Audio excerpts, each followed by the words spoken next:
First tonight, Adam White grew up in Damascotta and is out with his first novel, which is set in his hometown. It's the story of a family in the lobster business, but there's a lot more to it than that as White explores crime, class, and the dark side of life in Maine. The name of the novel is The Mid-Coast, and the idea for it first started percolating in Adam White's imagination many years ago.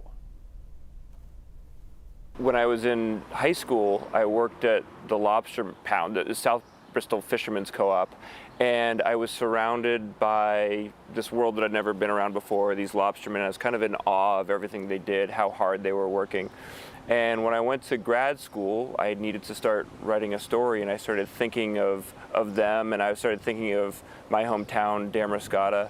And so I just started thinking, what would happen if one of these guys that I was working with on the docks, what if they decided that they wanted to really move on up in the world and do it quickly? How long did it take you to write the book? So it took me 10 years before we sold it. It's been 12 years just about since I started writing it. That's a long time. It's a long time. Did you ever, at times, think about taking that manuscript and tossing it aside, or not just tossing it aside and letting it sit for a while, but tossing it into the wastebasket and never going back to it?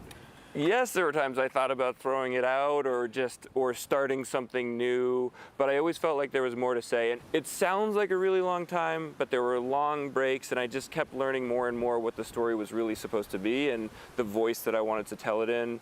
And then at a certain point, it was just trying to get it out there into the world, and that's really hard. The advice that is given to a lot of writers is write what you know.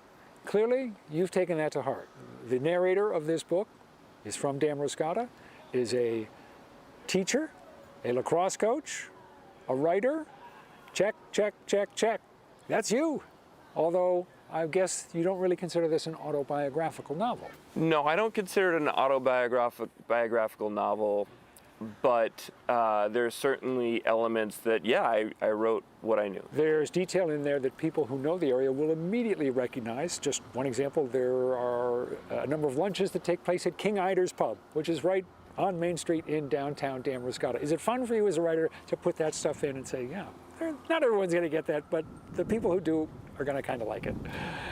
I think so. I hope they like it. I think they're going to find that there are some things where I've taken liberties maybe, and so it'll be interesting to see who kind of calls the story out. And it was in service of the story, like the schooner landing, which is a real place in Damascotta, but I have that kind of taken over and run by one of the characters in the story, so she does what she wants to that restaurant and makes it just a little bit different. Sometimes I'd have to do a little bit of research just to remind myself, or exactly how many miles is it between Pemaquid Point and Damascotta, but mostly it was all there. I would think it would be kind of tough to write about one's hometown, that you're so close to it, that you're so connected to it, that you don't get that kind of distance that you need to see things with a good storytelling eye. I think I have distance now. I think it would have been very hard to write if I were still living in Damascotta, if I'd always stayed in Damascotta. You need to be away from a place, I do think, for a few years before you start to see it with some clarity. This is your first novel, your first book of any kind, which is a big deal. And especially when you've been working on it for more than a decade. It just got reviewed this week in the New York Times with a very favorable review. What does that feel like? It's very gratifying. It feels good to work for something for so long and then have somebody recognize it. But I also feel that way when a friend finally gets to read it. You know, friends know that I've been working on this thing for over a decade, and now they get to hold it, and I hear from them, and that's great too.